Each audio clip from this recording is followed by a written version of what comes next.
Good morning, everyone. How are you today? We're here today to talk about how to connect with spirits or spiritual guides. So if you haven't watched the other short videos I did on what is spirit or what are spirit guides, that might be helpful. So we're going to start with, again, understanding this very clearly.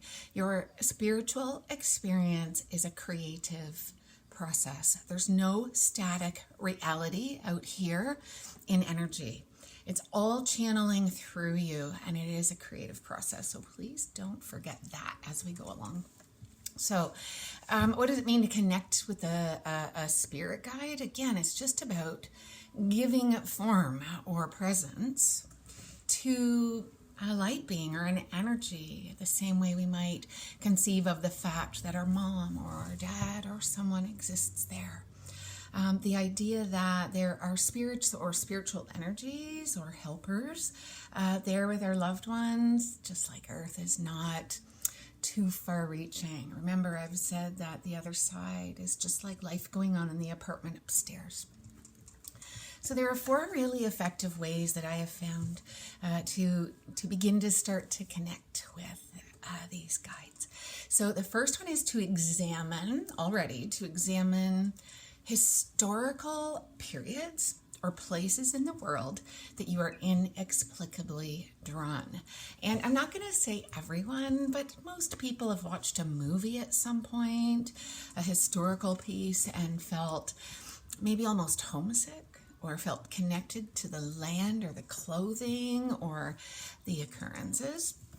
We can certainly be moving into maybe some past life or cellular or quantum memory there, but for this, so the first thing, that's what I want you to do, is just think about that. What do you connect with already, and what do you feel drawn with? And that could be a clue about the spirit guides or the energies that are around you, and that could be the very reason that you're feeling connected to that.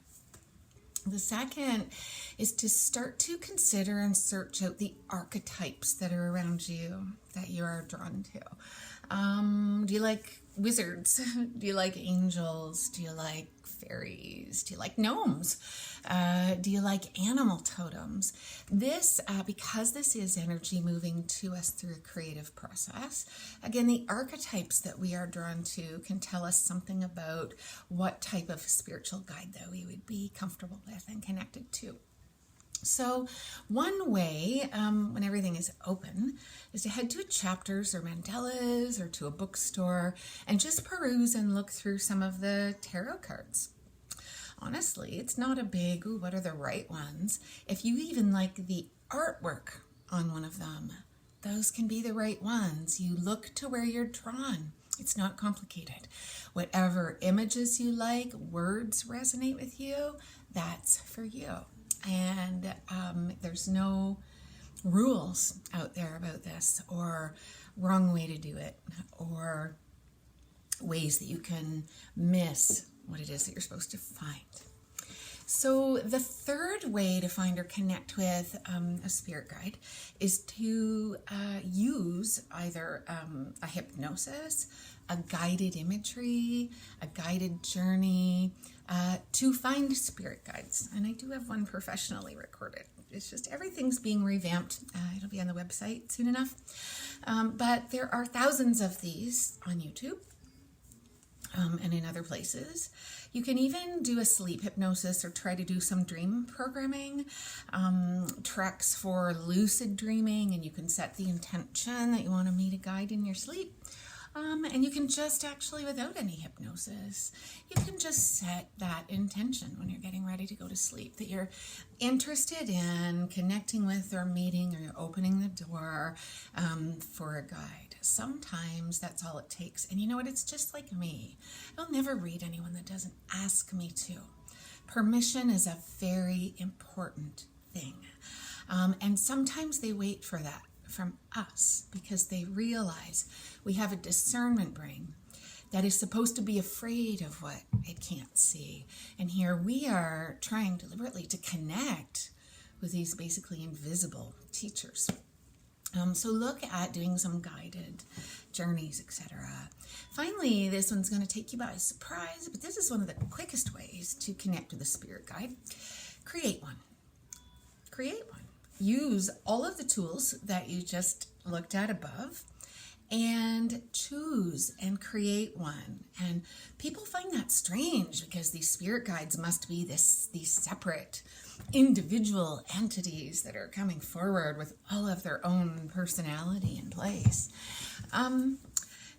I don't believe, even when we see a physical person, we are creating our own narrative.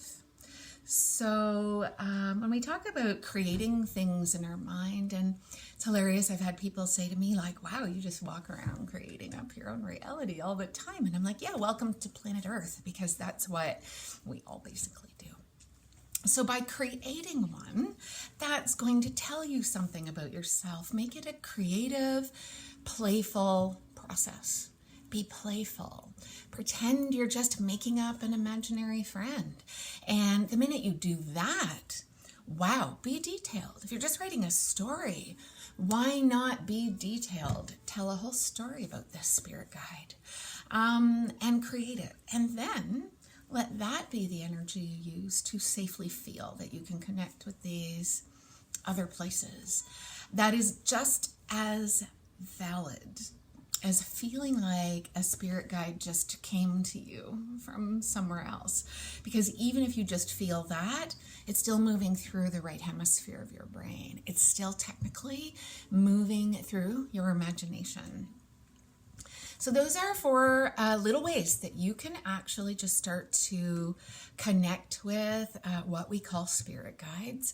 Remember that there's no static reality in energy, that there are certainly frequencies of information around us, like channels, and they all have a different purpose. But when they form in your mind, that's up to you. It's up to you how you see things and experience things. And one more thing, just to remember, there's no boogeymen. There's no boogeymen. There's no evil spirits running around trying to get to you, trying to ruin your life, shift your paradigms. I know this is just my truth, but if you are looking to explore and grow spiritually, a fear-based concept of evil entities will get in your way and create unnecessary fear. And I'd say there's enough of that in the world right now. So I'm open to all of your comments and input and questions. Please feel free to send that off to me. And I want to thank you all for listening, tell you all that I think you're amazing rock stars, and ask you all to have a really beautiful and a loving day. Take care.